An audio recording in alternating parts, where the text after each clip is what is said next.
আসসালামু আলাইকুম প্রিয় দর্শক, বিশ্ব দিগন্তে আপনাদের সকলকে স্বাগত জানাচ্ছি।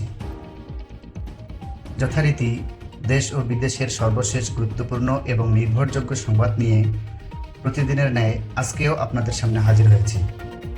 রাজনীতি, অর্থনীতি, প্রযুক্তি, আন্তর্জাতিক ঘটনা, প্রাকৃতিক দুর্যোগ, খেলাধুলা ও আরও অনেক গুরুত্বপূর্ণ আপডেট সব কিছু একসঙ্গে সহজ ও নিরপেক্ষ উপস্থাপনায়।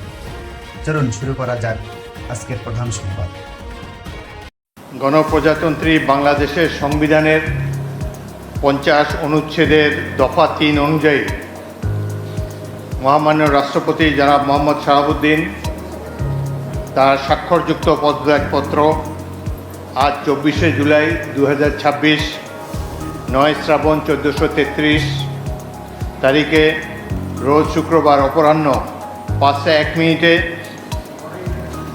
আমার নিকট পদত্যাগপত্র দাখিল করেছেন। ফলশ্রুতিতে সংবিধানের 54 অনুচ্ছেদ অনুযায়ী আমি রাষ্ট্রপতির দায়িত্ব গ্রহণ করেছি।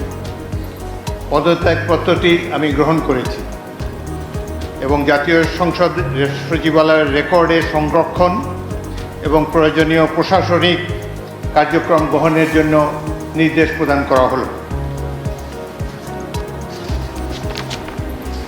কেন তিনি পদত্যাগ করেছেন এটি নিশ্চয়ই জানার কৌতূহল আপনাদের মধ্যে রয়েছে। তিনি লিখিতভাবে জানিয়েছেন যে তিনি গুরুতর অসুস্থ, হৃদরোগ, উচ্চ রক্তচাপ, ডায়াবেটিস ও কিডনি জটিলতায় তিনি ভুগছেন। তার হৃদযন্ত্রে বাইপাস সার্জারি হয়েছে। ইদানিং স্বাস্থ্য পরীক্ষার অটোনমিক নিউরোপ্যাথি নামে রোগ শনাক্ত হয়েছে। এই রোগের কারণে তিনি মাঝে মাঝে অচেতন হয়ে পড়েন। এসব রোগের প্রাদুর্ভাবে এবং শারীরিক ও মানসিক অসমর্থতার কারণে স্বাস্থ্যগত কারণে পদত্যাগ করেছেন এবং বাংলাদেশ জাতীয় সংসদের স্পিকার হিসাবে এই পদত্যাগপত্র আমি গ্রহণ করেছি। সংবিধানে ইতিমধ্যে আপনারা জানেন যেদিন আমি স্পিকার হিসাবে শপথ নিয়েছি সেই দিনই ভারপ্রাপ্ত রাষ্ট্রপতি হিসাবেও শপথ নিয়েছি যদি প্রয়োজন হয়। একইভাবে আমাদের ডেপুটি স্পিকার সাহেব তিনিও যখন ডেপুটি স্পিকার হিসেবে শপথ নেন শপথের অংশে বর্ণিত থাকে যখন বলা হবে কোনো কারণে যখন স্পিকারের চেয়ার শূন্য থাকবে তখন ডেপুটি স্পিকারের পদের দায়িত্ব পালন করবেন। সুতরাং আজকে বাংলাদেশের নানা ধরনের কথাবার্তা আমি দুপুরে এসেই শুনছি। দেখা গেল যে এটি প্রকৃত, তিনি শারীরিক অসমর্থের কারণে পদত্যাগ করেছেন। আমি তার মঙ্গল এবং সুস্বাস্থ্য কামনা করি এবং আমার মনে হয় তিনি মাফিয়া সরকারের আমলে নির্বাচিত হলেও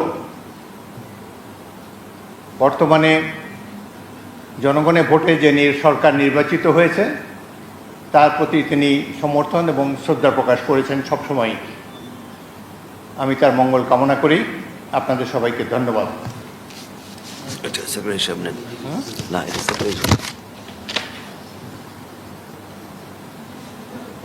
কোনো প্রশ্ন থাকলে একটা দুটো প্রশ্ন করতে পারেন। জি,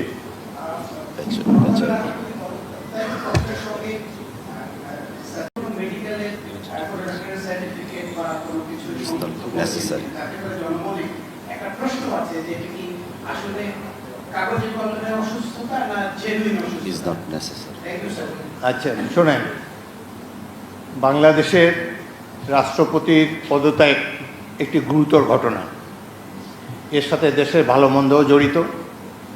রাষ্ট্রপতি একজন মানুষ, তিনি অসুস্থ হতেই পারেন এবং তিনি রোগেরও নাম প্রকাশ করেছেন, লিখিতভাবে জানিয়েছেন তিনি কি রোগে ভুগছেন এবং মাঝে মাঝে তিনি অচেতন হয়ে পড়েন। এর জন্য ডাক্তারের সার্টিফিকেটের কোনো প্রয়োজন নাই, যিনি যেখানে নিজেই এটি দাবি করেছেন। সুতরাং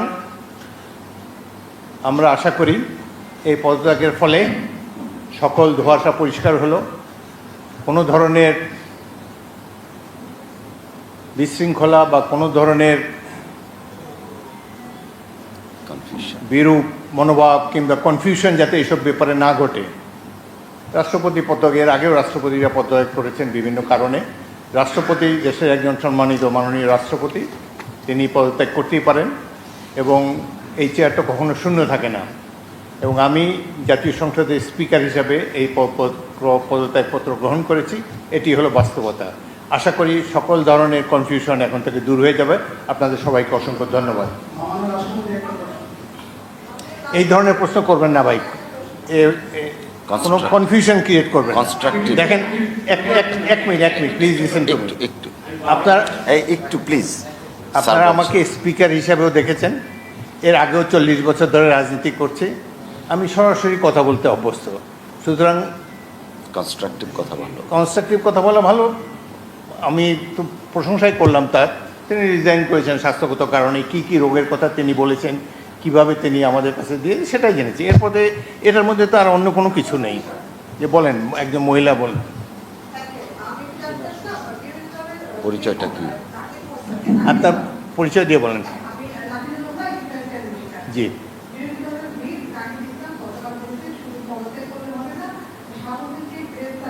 নো কমেন্ট।